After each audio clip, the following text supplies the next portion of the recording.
Salam dan bahagia Bapak Ibu guru hebat.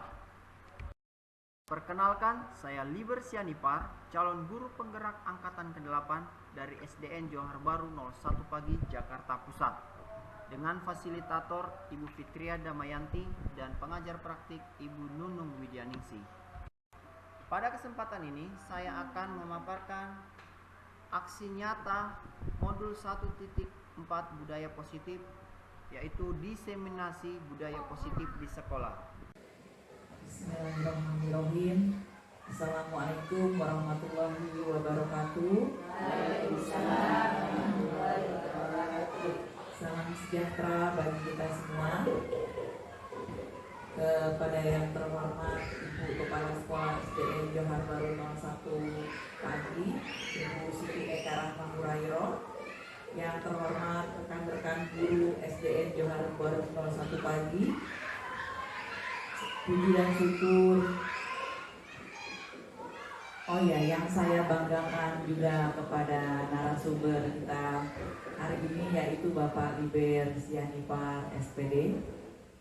Puji syukur kehadirat Allah Subhanahu wa Ta'ala bahwa hari ini kita berkumpul bersama-sama dalam kegiatan diseminasi budaya positif SDN Johar Baru 01 Pagi.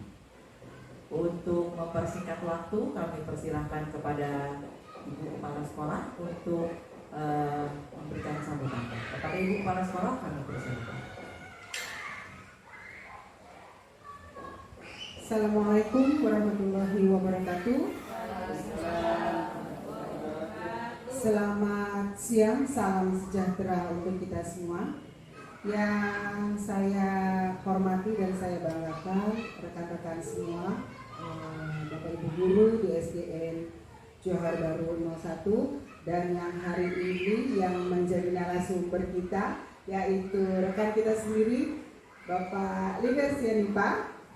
Alhamdulillah, puji syukur senantiasa kita panjatkan kehadirat Allah Subhanahu wa Ta'ala, Tuhan Yang Maha Esa. Kita masih diberikan nikmat sehat walafiat sehingga bisa berada di tempat ini dalam rangka acara diseminasi budaya positif dari teman kita, rekan kita Pak Sianipar, kepada kita semua, ya, rekan-rekan guru di SDN Johar Baru 01 Pagi.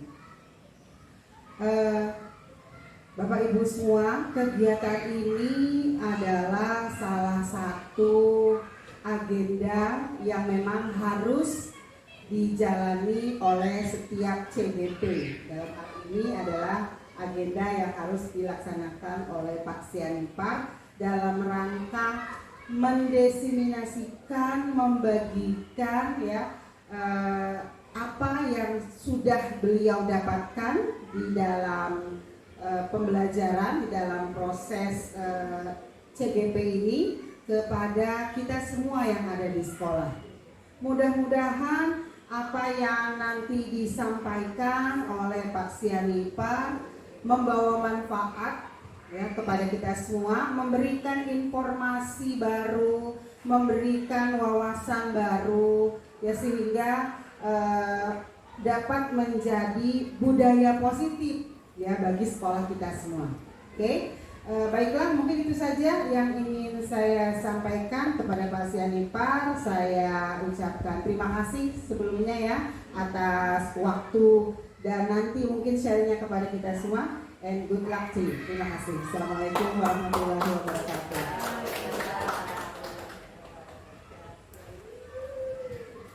Terima kasih kepada Ibu Eka yang sudah memberikan sambutannya. Selanjutnya kita langsung saja kepada narasumbernya untuk memaparkan apa sih itu diseminasi budaya positif.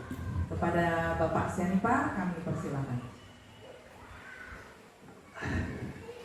Oke, baik Bapak Ibu, terima kasih atas kehadirannya yang sudah meluangkan waktu untuk kegiatan hari ini.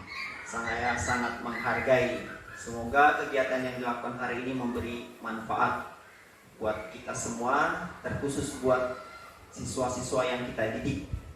Nah, pada kesempatan ini, ya, seperti Bapak Ibu ketahui, saya adalah calon guru penggerak angkatan 8 yang sedang pelatihan dan salah satu tugasnya adalah mengenai budaya positif, dan pada saat ini saya harus berbagi pemahaman terhadap Bapak Ibu semua. Nah, sebelum saya masuk ke materi, saya punya satu pantun. Asik. Pergi ke pasar membeli keju. Keju diolah dengan kreatif. Ayo kita warga SDN Johar Baru 01, kita terapkan budaya positif. Tiba-tiba pinter ya, bikin pantun pertama kali. Oke, baik Bapak Ibu, pada kegiatan ini beberapa hal yang diharapkan setelah pemaparan ini. Yang pertama adalah memahami konsep budaya positif yang di dalamnya terdapat konsep perubahan paradigma, 3 teori motivasi perilaku manusia, motivasi internal dan eksternal, keyakinan kelas, disiplin positif, 5 kebutuhan dasar manusia, 5 posisi kontrol guru, dan segitiga restitusi. Kedua, menerapkan strategi disiplin positif untuk kepentingan murid, memerdekakan murid. Yang berikutnya, mewujudkan kolaborasi dengan seluruh pemangku kepentingan sekolah, termasuk guru, kepala sekolah, dan orang tua, untuk menciptakan budaya positif dalam mengembangkan karakter murid. Terakhir adalah bersikap reflektif dan kritis terhadap budaya yang ada di sekolah dan senantiasa mengembangkannya sesuai kebutuhan warga sekolah. Nah, pada hari ini kita akan belajar, saya akan men-sharingkan, kita belajar bersama-sama mengenai konsep inti budaya positif. Ada 8 poin. Nah, saya harapkan nanti ketika ada kita diskusi atau kegiatan, mohon kita sama-sama melakukan biar agak lebih seru gitu ya. Oke, sebelumnya di dalam pelatihan tersebut ditekankan, diingatkan kembali mengenai tujuan pendidikan yang digaungkan oleh Ki Hajar Dewantara, yaitu menuntun segala kuadrat yang ada pada anak-anak agar mereka dapat mencapai keselamatan dan kebahagiaan yang setinggi-tingginya, baik sebagai manusia ataupun sebagai anggota masyarakat. Ya Bapak Ibu, kita pasti punya harapan anak-anak yang kita didik ini pada masanya nanti mereka menjadi pribadi-pribadi yang baik, yang bermanfaat bagi dirinya, bagi keluarganya, dan bagi masyarakat di sekitarnya. Nah, oleh karena itu, maka kita perlu mendidik, menerapkan budaya positif sehingga anak-anak bisa bertumbuh berkembang dengan baik. Kita masuk pada bagian yang pertama, perubahan paradigma. Setiap kita pasti punya paradigma masing-masing dalam mendidik anak-anak. Nah, sebelum saya lanjut, kita ada sedikit kegiatan. Kegiatannya nama kegiatan menggenggam. Bapak Ibu pasti punya sesuatu yang berharga. Oke, saya punya uang 50.000. Anggap ini adalah jajan saya untuk seminggu ini. Oke, Bapak Ibu mungkin bisa juga memegang sesuatu atau dibayangkan sesuatu yang berharga apa itu. Oke, saya ajak melakukan kegiatan ini. Nah, Bapak Ibu genggam sekuat-kuatnya, lalu tetangga di sebelahnya berusaha untuk mengambil sesuatu tersebut. Nah, oke, saya kasih waktunya ya 30 sampai 1 menit. Kita lihat apa yang terjadi ya Bapak Ibu. Boleh dirayu, boleh dipaksa, boleh. Oke. Oke. Baik, waktunya habis. Bagaimana Bapak Ibu? Apa yang terjadi? Tidak bisa. Ada yang berhasil Bapak Ibu? Ada. Oke, benar sekali. Maka ada 2 kemungkinan ya. 1, tidak berhasil karena yang genggamnya kuat. Karena itu benda yang sangat berharga. Yang kedua, ada yang berhasil tapi karena pemaksaan. Coba tanya sama yang diambil, senang nggak dia? Enggak. Enggak. Pak, itu reaksi. Nah, Bapak Ibu dalam mendidik anak tanpa kita sadari itu yang pernah kita lakukan. Ya. Ada masanya kita berharap dia melakukan kebaikan, tapi kadang kita paksa, kita anggap itu baik, ternyata anak itu memandang itu sesuatu yang caranya tidak baik, akhirnya responnya tidak seperti yang kita harapkan. Nah, ini beberapa miskonsepsi mengenai kita berharap, kita berusaha untuk mengontrol mereka. Nah, ini ada beberapa pandangan yang salah mengenai teori kontrol. Yang pertama, guru mengontrol siswa. Jadi kita berpikir kita berhak sepenuhnya untuk mengontrol anak yang kita didik. Yang kedua, kita melakukan penguatan positif. Kita misalnya memberikan reward. Itu ada penguatan positif, memberikan pujian. Tapi diiming-imingi reward dan pujian supaya dia melakukan perubahan. Sepertinya baik, saya juga mikir dan melakukan hal itu Bapak Ibu. Tapi setelah belajar ini, kok itu kurang tepat ya. Saya menjalaninya itu sampai saya tidak belajar ini. Bahkan setelah belajar ini mungkin tanpa saya sadari, mungkin melakukannya. Selanjutnya adalah kritik membuat rasa bersalah, kita pikir dapat menumbuhkan karakter mereka. Selanjutnya yang terakhir adalah orang dewasa berhak memaksa. Saya guru, saya orang dewasa, kamu anak-anak, saya yang menentukan mana yang baik, mana yang tidak baik, mana yang bermanfaat buat kamu, mana yang tidak. Jadi harusnya gimana? Nah, ini Bapak Ibu, ternyata setelah belajar ini saya lebih cenderung di stimulus respon. Nah, ini bisa sambil diamati ya. Saya kadang memandang kebutuhan kita sama, berusaha mengubah orang lain sesuai dengan pandangan kita. Kemudian perilaku buruk nanti kita lihat yang mereka lakukan itu pokoknya itu salah kayak begitu. Saya bisa mengontrol dan dikontrol orang lain. Pemaksaan saat bujukan gagal, kita paksa. Kita bujuk, ya pasti kita pernah mengalami. Nah, yang baik itu teori kontrol. Kita harus memiliki pandangan bahwa kebutuhan kita itu berbeda-beda. Ya, seperti tadi ya Bapak Ibu, kita mau pilih minuman, kita pilih sesuai selera kita masing-masing. Kalau misalnya langsung dibeli, pasti ada, kok ini saya kan maunya yang itu. Nah, itu yang terjadi. Kemudian memahami pandangan orang lain tentang dunia. Semua perilaku memiliki tujuan. Nah, pasti setiap tindakan dilakukan seseorang ada tujuannya. Jadi kita belajar. Kemudian saya bisa mengontrol diri sendiri dan tidak bisa mengontrol orang lain. Dan yang terakhir, kolaborasi untuk menciptakan pilihan-pilihan. Jadi poin yang terakhir ini penting sekali. Kita itu harus berkolaborasi, termasuk kepada anak. Nah, ini di sekolah maupun di rumah.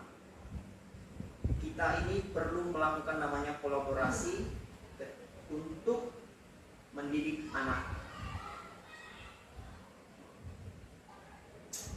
Oke, sekarang kita masuk ke disiplin positif. Bapak Ibu, kita sama-sama lah punya pemikiran mengenai disiplin. Menurut Bapak Ibu, apa sih itu disiplin? Boleh satu orang, ini tidak benar, salah, tidak ada nilainya. Kita sharing saja. Saat ini yang terpikir Bapak Ibu, disiplin itu apa? Pak Agus. Disiplin itu adalah mentaati aturan yang ditetapkan. Iya, saya juga punya pemikiran seperti itu. Bapak Ibu juga kan punya pemikiran. Terima kasih buat Pak Agus. Bu Yuli mungkin ada yang berbeda? Itu melakukan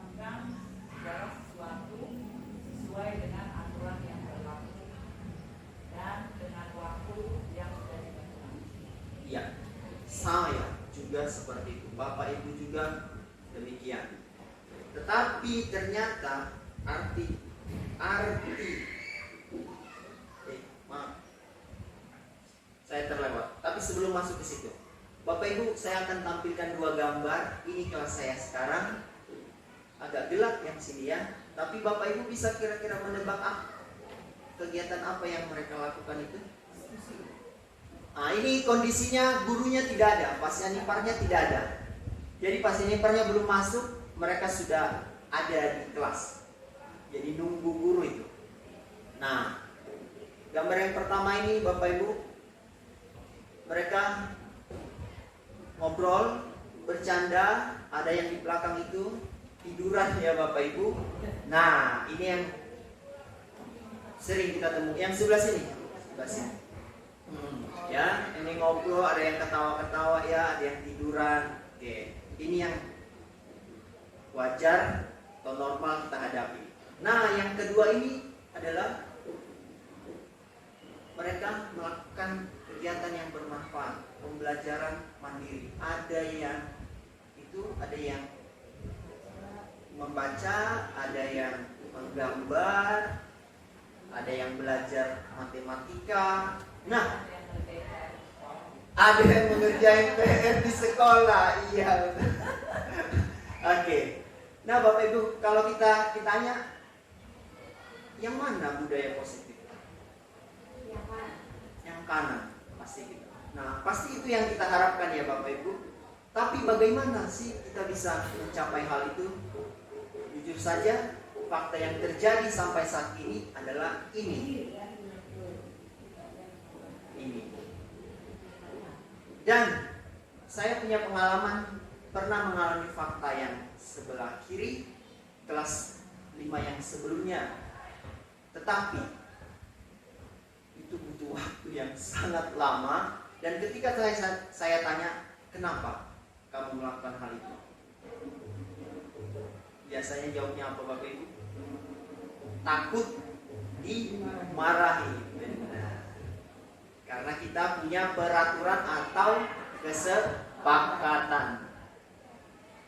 Tapi ada juga 1-2 orang yang bilang, supaya saya lebih pintar, supaya saya mengerti pelajaran.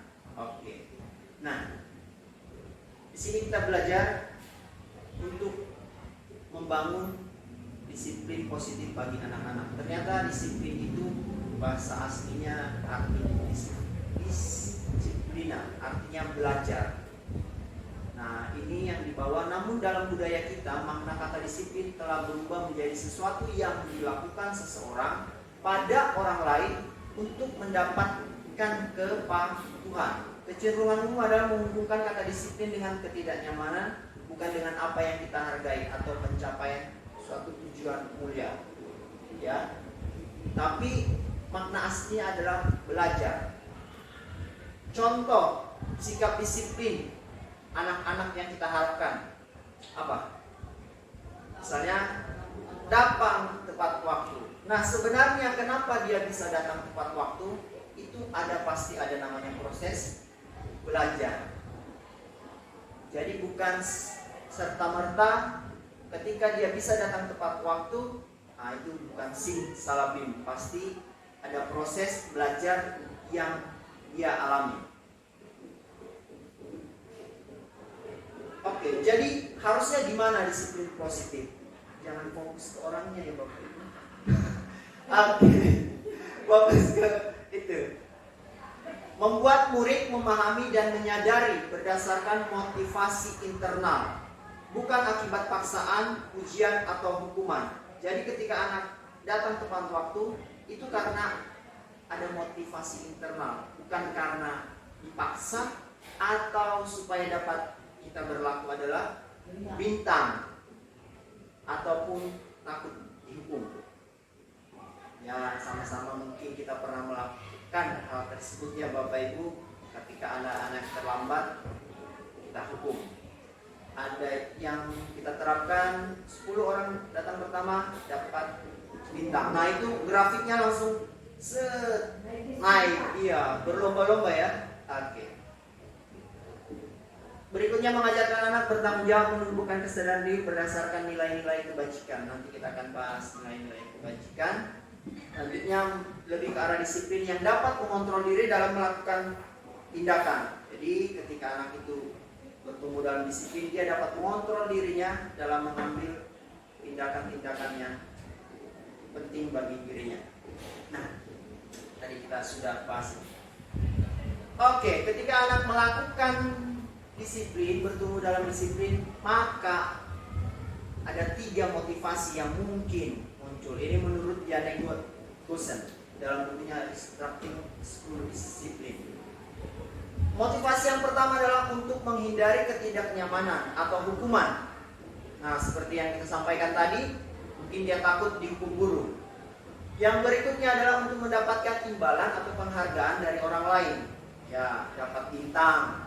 Nah, yang ketiga ini untuk menjadi orang yang mereka inginkan dan menghargai diri sendiri dengan nilai-nilai yang mereka percaya.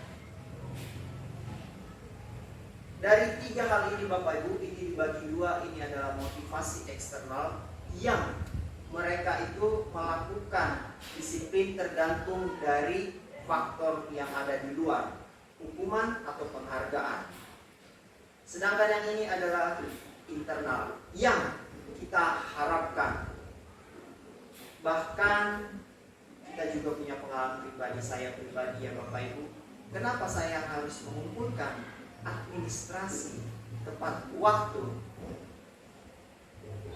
Jujur saja saat ini masih eksternal untuk menghindari sebutan nama dari kepala sekolah yang pernah saya alami, dan itu hal yang wajar. Nah, tapi pasti Bu Eka juga berharap ke sono. Iya. Oke ya, saya sadar sebenarnya itu yang paling bagus, tapi prosesnya cukup. Oke. Nah, Bapak Ibu kita lihat sekarang nih. Ini pasti kita pernah mengalami di kelas masing-masing ya. Bapak Ibu, mana yang kita harapkan? Oke. Ini pasti pernah terjadi di kelas kita ya. 1, saya mengerjakan PR agar dapat bintang. Saya mengerjakan PR agar mengerti pelajaran. 3, saya mengerjakan PR agar tidak dimarahi guru. Semuanya. Nah, tetapi disiplin positif harusnya yang pintar. 3 itu buat Bu Naila. Bu Naila pernah nanya enggak? Kalau Ibu tanya kira-kira ada enggak siswa Ibu yang di poin 2 itu? Ada. Berarti sudah ada yang mencapai disiplin positif. Berapa persen? Asik. Berapa persen? Sepertinya pertanyaan itu ingin tahu atau Oke, Bapak. Iya, Bapak Ibu. Ini memang sangat sulit sekali. Tapi ini yang diharapkan. Ketika saya mau selesai kelas 5 kelas 6, saya bilang, saya challenge kamu. Jika enggak sama Pak Syanipar, kamu keluar kelas enggak waktu awal kan mereka waktu tahun ajaran yang tahun lalu memantau di sini ya, memantau terus lari-lari sebulan 2 bulan berubah, mereka tidak begitu lagi. Saya mau lihat gimana Bu Nay hasilnya. Apakah kalau Bu Nay gak ada mereka keluar? Tidak. Oke. Ini sih agak lumayan tidak semua bukan. Lumayan. Hari Sabtu sih yang sering. Biasa itu dalam 1 hari sampai temen-temen itu. Ke kamar mandinya ini berapa itu Rizky 1. Ntar lama Rizky lagi. Kayaknya itu yang masih belum berubah. Oke, tapi pada umumnya hampir seluruhnya sudah tidak lagi. Berarti mereka kayaknya menuju ke situ. Wih, bagus. Kalau saya belum. Oke, nah. Oke, semoga kelas yang lain begitu. Oke, selanjutnya adalah Bapak Ibu, setiap kita pasti punya kebutuhan ya, seperti kebutuhan dasar manusia. Tapi ini bukan sandang papan pangan. Oh, ada hubungannya juga, ada hubungannya. Nah, tapi sebelum masuk ke situ, ini pertanyaan pemantik. Mas Yanipar, ya saya sebagai korban di sini ya. Oke. Guru wali kelas 5 bingung menghadapi ulah salah satu muridnya, namanya Dani. Jadi beberapa anak di kelas 5 datang mengeluhkan, Pak, si Dani itu sering banget minta bekal makan siang kita. Pernah nggak Bapak Ibu di kelas? Ada ya? Nah, apa yang sebaiknya dilakukan? Jangan sebaiknya. Apa yang biasanya respon kita Bapak Ibu? Kesel ya? Kesel itu hal yang natural. Tapi di disiplin positif ini apa yang sebaiknya kita lakukan? Apa yang harus saya lakukan? Apa Bu? Bertanya, benar. Bertanya. Pasti ada alasan dia melakukan. Nah, apa saja alasannya? Mungkin di antara 5 ini Bapak Ibu. Ini menurut ahli ya, ini teori. 1, bertahan hidup. Makanan, pakaian, tempat tinggal, keamanan, kesehatan. Kasih sayang, rasa diterima, dipedulikan, berbagi, kerjasama, menjadi dalam kelompok. Yang ketiga, penguasaan, harga diri, keinginan untuk dianggap, memimpin, berprestasi, diakui, dan didengar.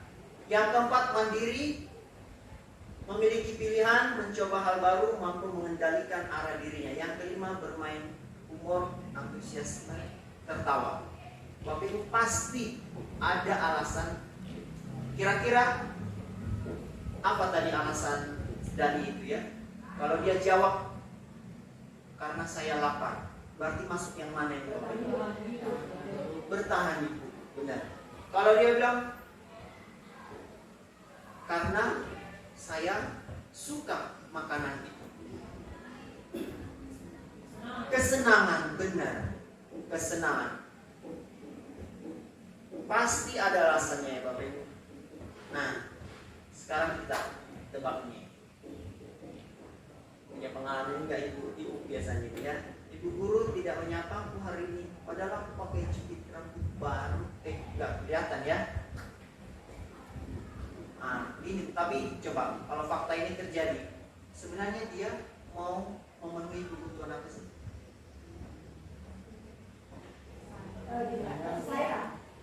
Kasih sayang, diperhatikan, benar ya. Tapi kadang kita keceplosan, apalagi kalau lagi hektik ya. Ya, nggak usah disebutin. Pasti mungkin ya.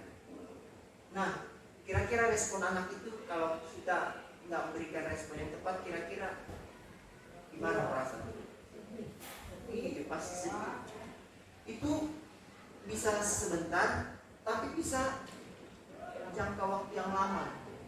Ini tanpa kita sadari ya.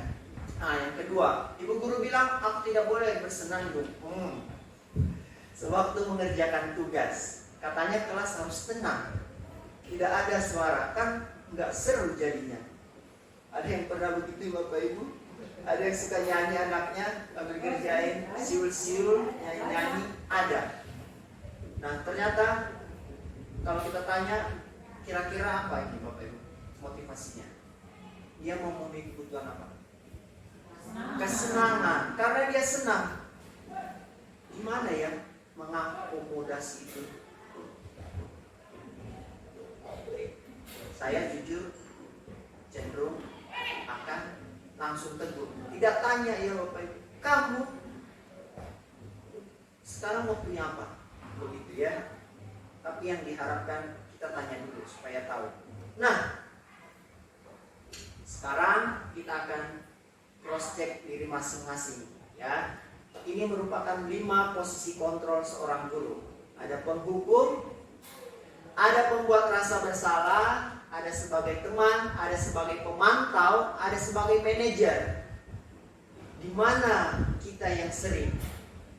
Apakah kita pernah melakukan semua ketika menghadapi anak yang sedang melakukan kesalahan? Yang pertama, seorang penghukum. Guru, seorang penghukum biasanya menggunakan fisik atau verbal.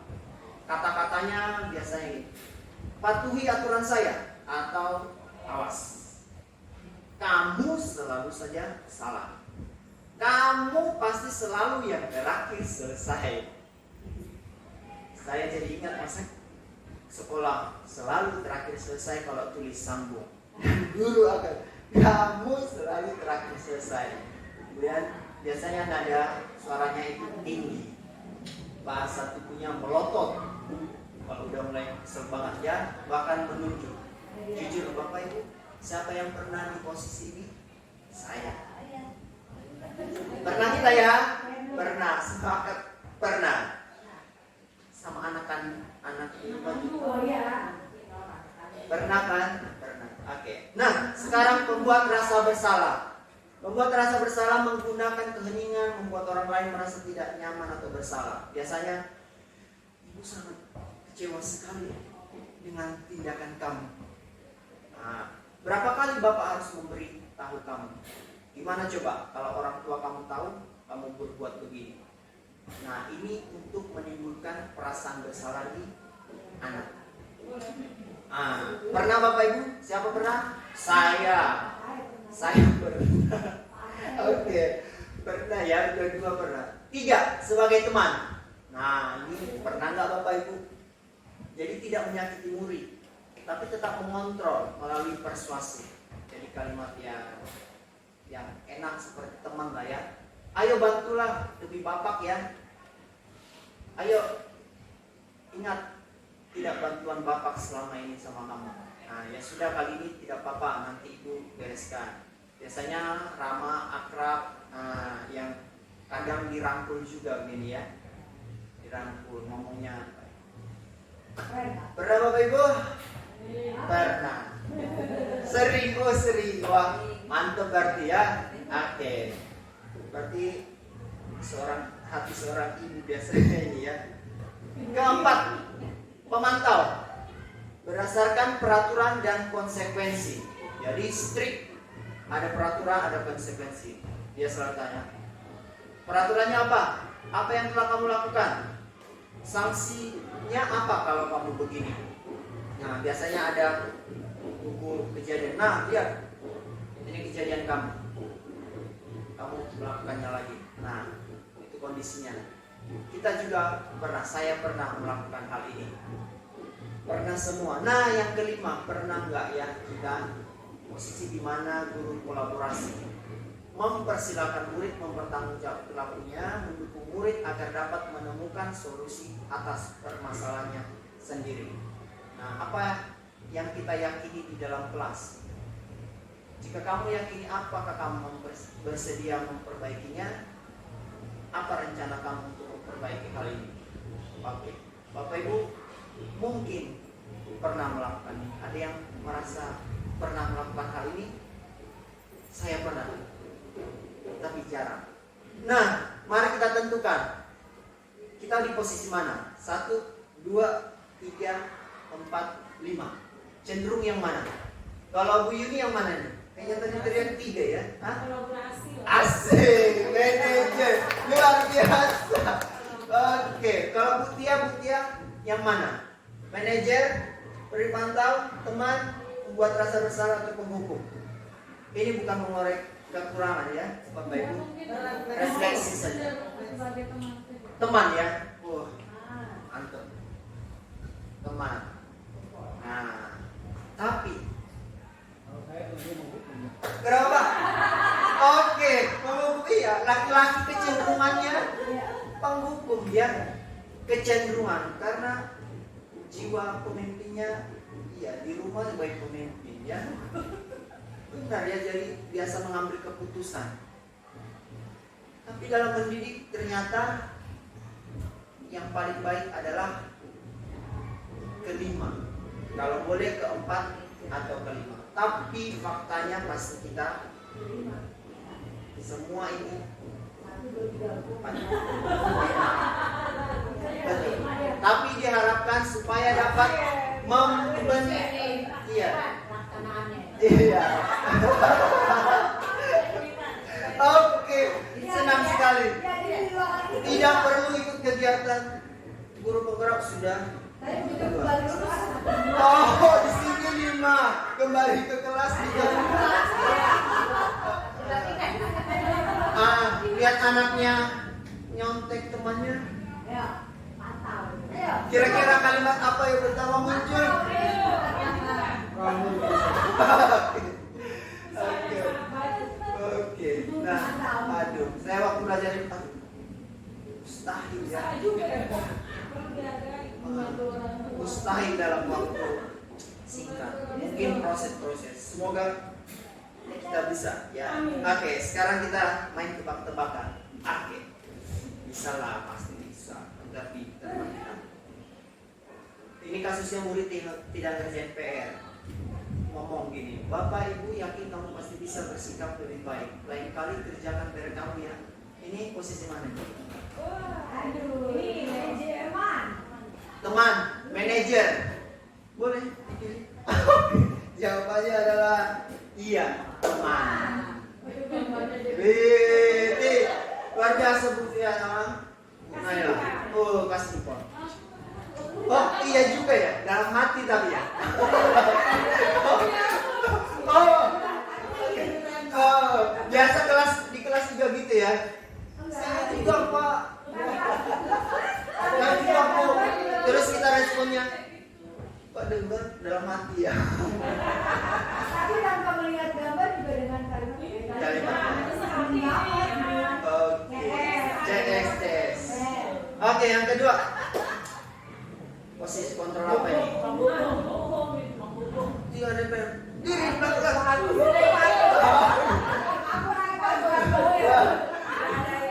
Kok tidak tanya Pak Agus gimana pernya Pak? Oh, push up.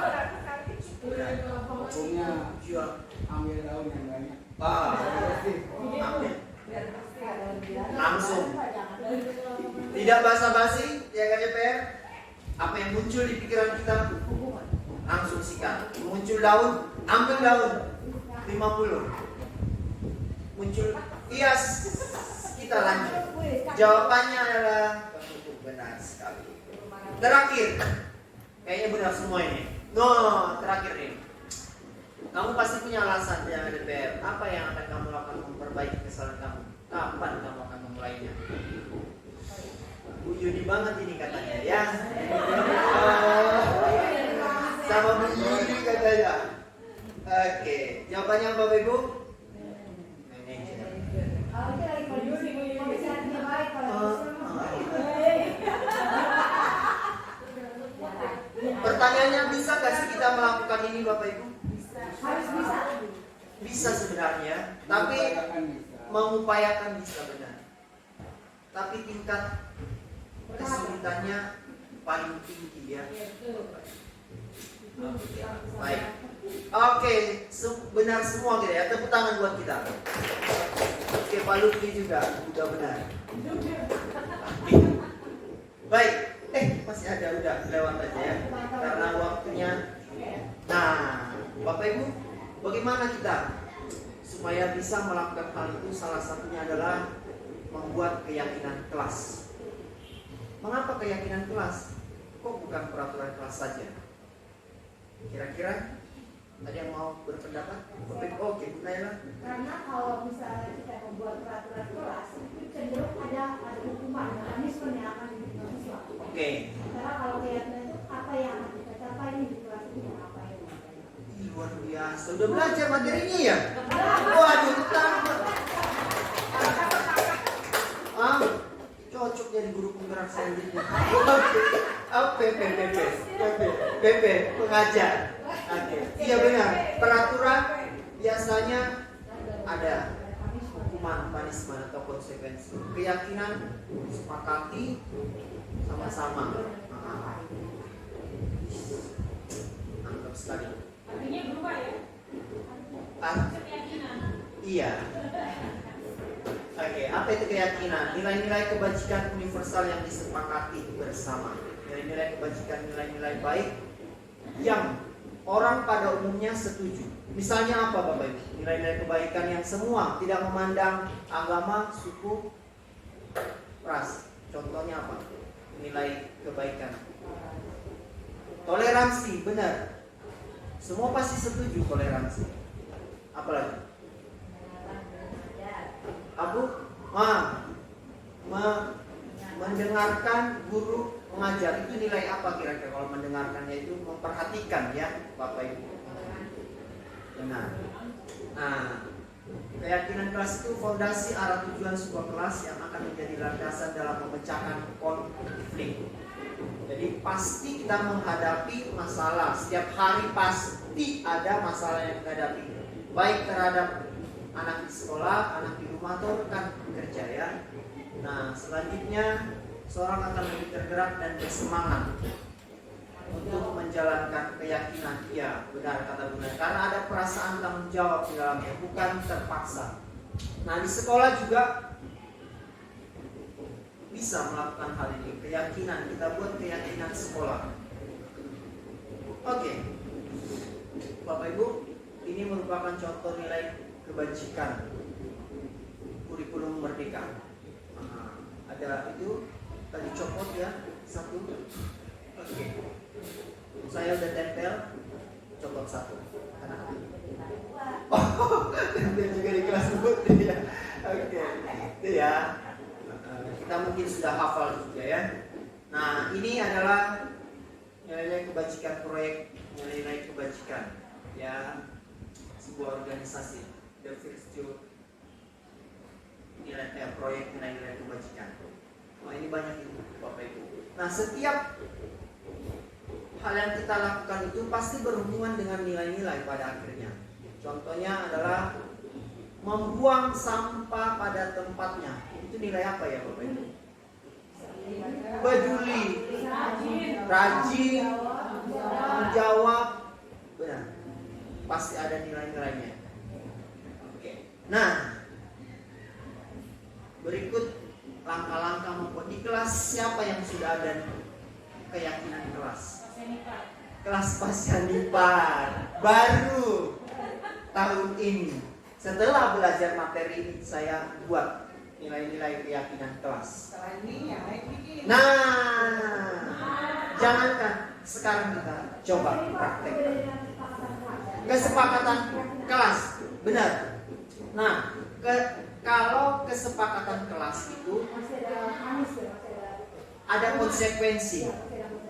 Kemudian, ya kita hanya kalimatnya itu bukan fokus kepada nilai, bukan nilai, tapi ya seperti tadi misalnya datang tepat waktu. Nanti di bawahnya kalau enggak konsekuensinya apa? Kayak begitu. Kita sepakati tetap ada konsekuensinya.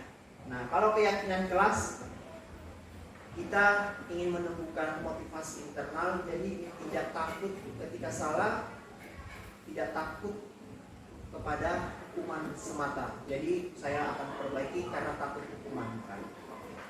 Nah, ini langkah-langkahnya Bapak Ibu. Berdiskusi, ini butuh waktu yang lumayan lama. Munculkan peraturan. Awalnya tetap peraturan. Nanti kita praktek ya. Yang kedua, mengubah peraturan menjadi kalimat positif. Jadi ada pertama kita munculkan setiap siswa. Ini saya sudah siap. Nanti kita praktek. Yang ketiga, menyalurkan peraturan menjadi nilai-nilai kebajikan atau keyakinan kelas, meninjau kembali keyakinan kelas dari waktu ke waktu. Tapi sebelum itu, nah itu prosesnya Bapak Ibu. Saya praktekkan. Nah ini pembuatannya. Jadi saya jelasin dulu. Kemudian saya kasih. Nah, kita praktek ya Bapak Ibu supaya ada gambaran di kelas nanti. Tuliskan satu aturan yang Bapak Ibu mau di kelas. Aturan. Biasanya kalimat aturan positif atau negatif Bapak Ibu? Negatif biasanya kan. Benar. Ini kita pura-pura nggak ngerti dulu ya. Ini kayaknya langsung ngerti. Dosen. Biar nggak ngantuk juga Bapak Ibu. Kita buat. Oke, ada yang udah selesai? Oke, luar biasa. Mantap. Nah,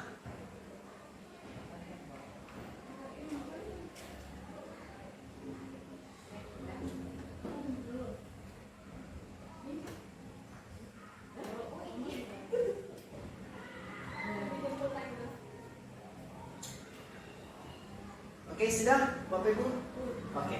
Nah, kalau sudah, anak-anak satu-satu saja tempel. Set. Biar mereka melihat semua prosesnya. Ini butuh waktu yang lumayan lama. Sehari itu ya. Tempel dulu semua biar mereka merasa dihargai. Lalu kita mengubah peraturan menjadi kalimat positif. Contohnya ini, tidak boleh ngobrol. Nah, apa Bapak Ibu? Kita ganti jadi kalimat positif. Tidak boleh ngobrol saat Mendengarkan saat benar.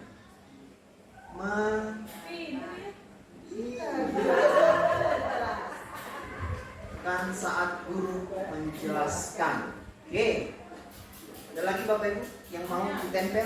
Biasa anak senang ya Bapak Ibu. Oh ini. Oh. Semua. Tapi kita beberapa aja ya Bapak Ibu. ya. Biasa keaktifannya 100 Bu. Saya acak aja ya. Nah ini, oke. Tidak boleh membuang sampah sembarangan. Kalimat positifnya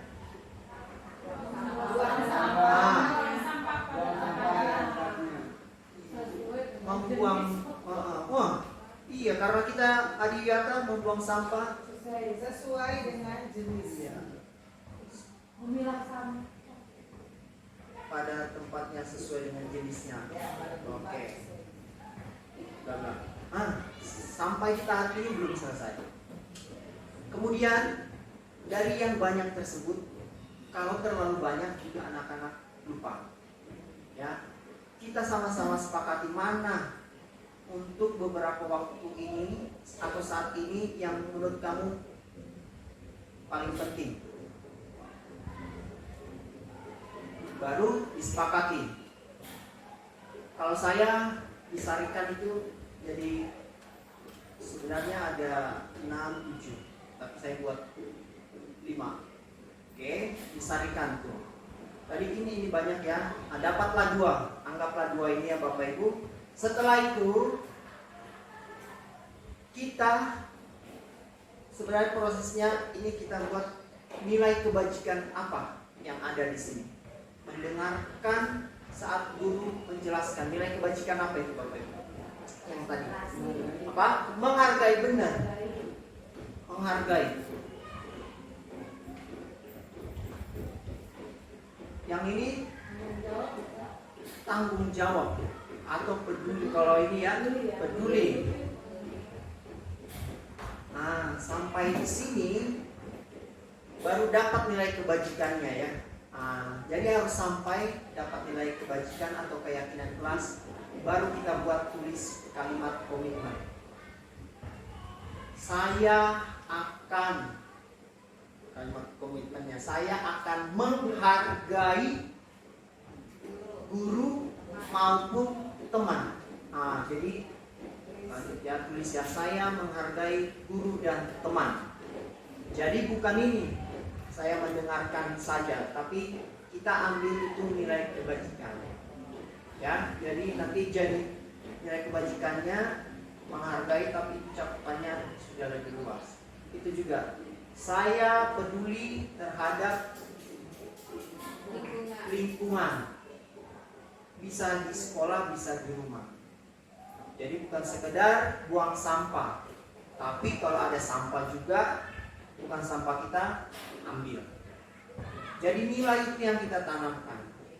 Nah, lalu berjalan waktu, Bapak Ibu tinjau, ternyata nilai ini sudah oke, tapi ada nilai yang muncul, baru kita lihat, kita sampaikan ke murid-murid. Bapak atau Ibu melihat kalian sudah baik dalam hal ini, tapi ada hal yang kurang baik di sini. Coba kita pikirkan sama-sama, buat lagi. Prosesnya lebih lama. Ya, ada pertanyaan kayaknya. Nah, Jadi keyakinan kelas yang kita tulis itu nanti bukan mendengarkan, tapi kita tulis keyakinan kelas yang pertama, menghargai guru ataupun teman yang sedang berbicara. iya benar. Jadi komitmen untuk menghidupi atau melakukan nilai itu. Jadi dia menanam nilai menghargai. Dan lebih luas cakupannya Lebih luas. pada satu hal gitu ya. Iya.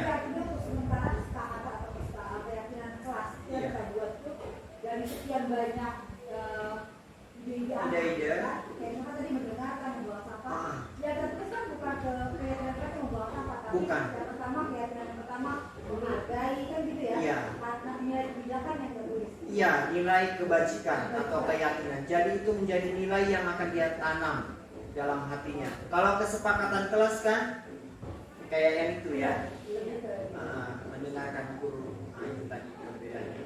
Bagaimana Bapak Ibu tertarik untuk membuatnya? Oke. Apakah perlu dua-duanya atau satu keyakinan kelas sudah bisa dan tidak perlu kesepakatan kelas atau gimana sebaiknya? Oke. Ada yang mau jawab atau saya yang mau jawab? Kayaknya, bisa. Kayaknya Bunda luar biasa. Kalau kita hanya membuat satu keyakinan saja, tidak akan bisa mencakup materi atau keseluruhan dari kegiatan belajar mengajar di kelas. Kalau kita hanya menuliskan satu keyakinan saja, kayaknya nggak cukup. Pertanyaannya Bu Eka. Kita apakah cuma satu keyakinan saja? Bukan. Apakah cukup keyakinan saja atau ditambah kesepakatan? Kesepakatan kelas. Apakah perlu dua-duanya atau cukup satu saja keyakinan kelas yang sudah katakanlah menjiwai semuanya? Kayak gini, karena kan membahas tentang budaya positif. Kalau kesepakatan kan tadi terindikasi adanya punishment yang pasti. Gambarnya kalau kesepakatan, oke, misalkan kita harus seperti ini. Kalau tidak pasti seperti itu. Kalau yang kesepakatan pasti ada nilai negatifnya, sisi dia mendapatkan reward atau punish gitu kan. Tapi kalau keyakinan Tidak dipengaruhi. Iya, jadi kayaknya lebih enak kita membuatnya keyakinan kelas. Iya, oke. Baik, jadi saya simpulkan bahwa tadi kan Bapak Ibu lihat ketika kita membuat keyakinan ada sebenarnya tahap kesepakatan. Tapi kesepakatan itu kita ubah menjadi nilai keyakinan. Jadi sebenarnya cukup. Terus pertanyaan kenapa di situ? Karena saya pas Bapak Ibu itu punya guru Sebelumnya. tinggal tahap ke sana. Tidak oke, tinggal tahap ke sana. Oke, baiklah kita sudah. Nah, pertanyaannya, kalau sudah ada keyakinan ada masalah nggak yang terjadi? Pasti ada. Maka untuk menanganinya ada namanya di situ positif restitusi. Nah, ini menurut dosen. Restitusi proses menciptakan kondisi murid untuk memperbaiki kesalahan mereka sehingga mereka bisa kembali pada kelompok mereka dengan karakter yang lebih kuat. Jadi dia melakukan kesalahan, kita kolaborasi, akhirnya dia sadar apa kesalahannya, lalu dia memikirkan apa yang harus untuk memperbaikinya. Nah, setelah dia melakukan itu pasti itu karakternya lebih baik daripada dia salah langsung kamu lakukan ini. Jadi tidak ada muncul proses dalam dirinya. Baik, itulah intinya ya.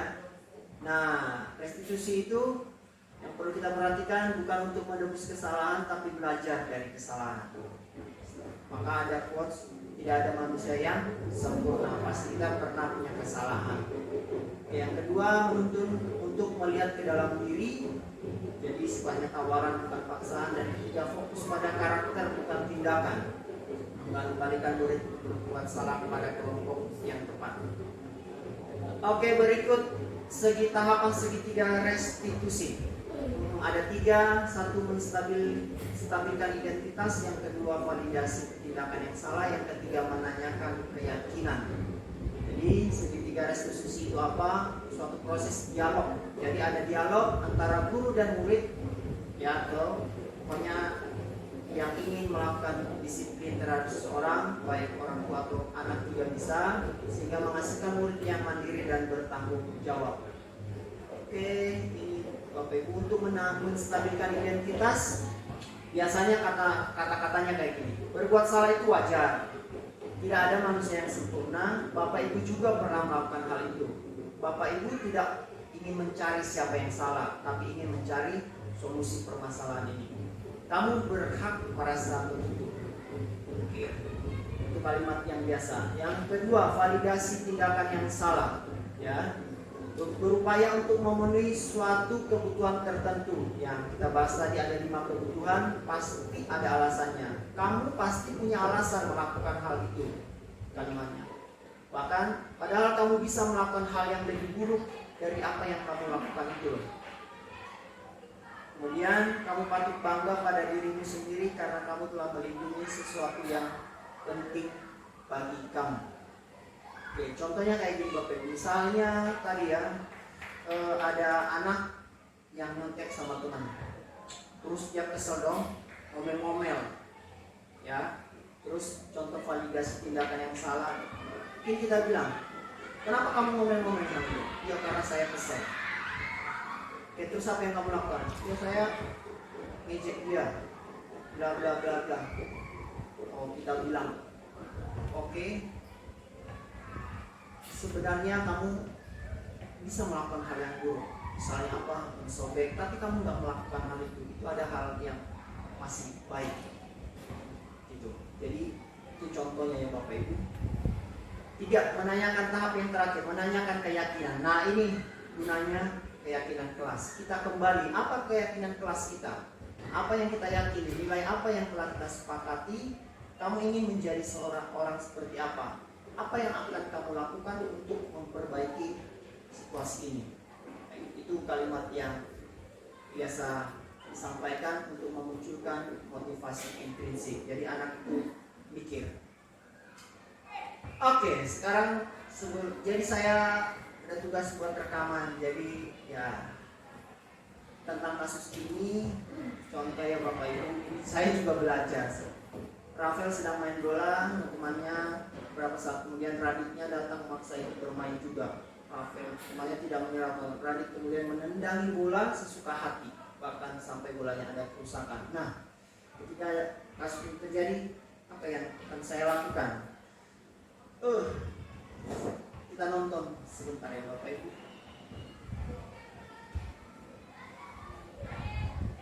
Saya yakin Bapak Ibu bisa melakukan ini lebih baik dari saya buat ini. Nggak tahu suaranya bisa terdengar. Dengar nggak Bapak Ibu? Kecil ya.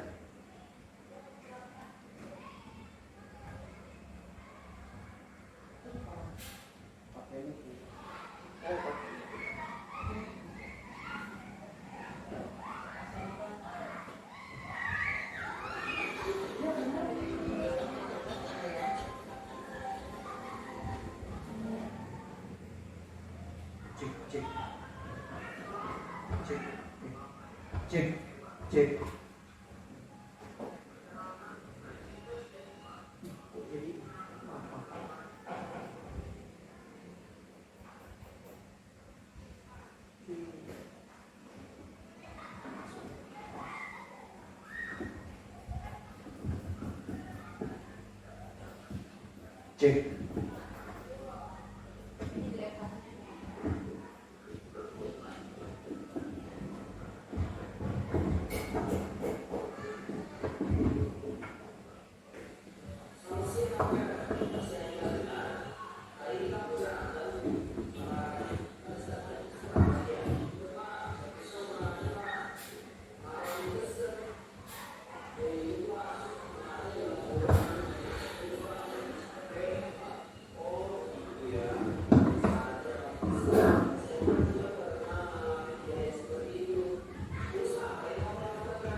Oke.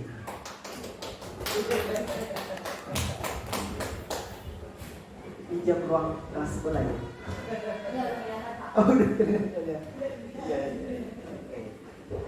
Jadi itu, ya harapannya kayak gitu. Tapi saya belum pernah melakukan semua tahapannya. Mungkin kita udah pernah melakukan tahapan yang mana saja.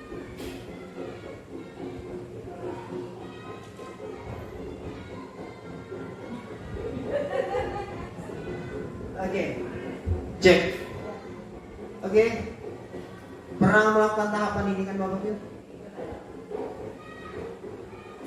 Bapak Ibu juga pernah melakukan kesalahan? Oke, pernah tapi mungkin jarang ya. Kemudian ini, nah ini mungkin sering ya. Apa alasan kamu melakukan hal itu? Ya. Kemudian yang ketiga nih, ini yang paling penting adalah kira-kira apa yang kamu yakini? Kira-kira apa yang kita yakini di kelas yang telah kamu langgar? Jadi dia sebutin, tanya, apakah kamu bersedia memperbaikinya? Dia akan jawab, ya, kapan mau mulainya? Nah di situ kan dia yang memikirkan apa masalahnya, apa kira-kira yang baik untuk dilakukan agar sesuai dengan nilai yang sudah diyakini. Bukan kita yang kasih tahu, lalu dia yang melakukannya. Nah, itu yang diharapkan. Oke Bapak Ibu, sampai kita di penghujung sebelum selesai. Mungkin ada yang satu orang kesimpulan dan refleksi. Karena katanya belajar tanpa refleksi sia-sia. Tapi refleksi tanpa belajar berbahaya. Katanya begitu. Ya, jadi apa Bapak Ibu yang Bapak Ibu dapat pada kegiatan hari ini, Bu Nisa kayaknya udah pengen jadi jawab ya. Yang didapat hari ini, jadi saya mendapatkan kesepakatan kelas dan keyakinan kelas. Jadi saya lebih mengubah yang keyakinan kelas itu. Oke. Iya. Dalam hati. Terus yang kedua, ada gambaran tentang pasangan siswa. Oke, kayaknya udah sekaligus sama refleksi ya. Oke. Jadi Bu Nisa dapat ada komitmen untuk melakukan. Kalau misalnya ada kesulitan, boleh menghubungi nomor di bawah ini. Boleh undang saya ke kelasnya. Boleh, mungkin saya bantu mengarahkan. Oke, baiklah Bapak Ibu, kita sudah selesai. Terima kasih atas perhatian dan ya kerjasamanya. Semoga juga ini tidak sampai di sini. Semoga ada memberi manfaat baik di kelas, di rumah ataupun di sekolah. Oke, terima kasih. Terima kasih Pak Syanipar yang sudah memberikan pencerahannya kepada kami guru-guru SDN Johar Baru 01 pagi. Mudah-mudahan kita dapat melaksanakannya ya ke depannya dengan baik. Amin ya Rabbal. Untuk itu acara ini sudah selesai dan kita tutup dengan hamdalah. Alhamdulillahirabbil alamin.